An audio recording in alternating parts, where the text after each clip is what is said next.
Mimi nawauliza, si pale kwa uchaguzi tulikuwa pande tofauti na huyu Mutahi Kagwe?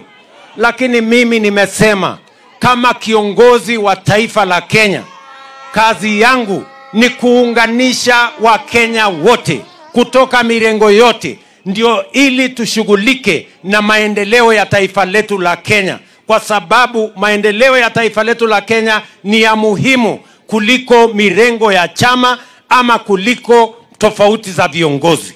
Na ndio sababu hiyo huyu Mutahi Kagwe leo tunafanya pamoja, wale wengine hata walikuwa upinzani tunafanya pamoja, kwa sababu ya kuunganisha taifa, ndio tuweze kushughulika na mambo ya maendeleo bila ya kisirani, bila ya ugomvi, bila ya chuki, bila ya ukabila na bila ya kuwagawanya Wakenya.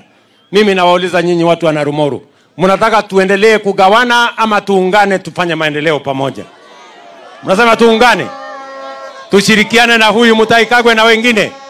Wale wanasema tuungane, nione kwa mkono. Bas, hiyo ndio maneno ambayo ningependa tuseme. Wacha nichukue nafasi hii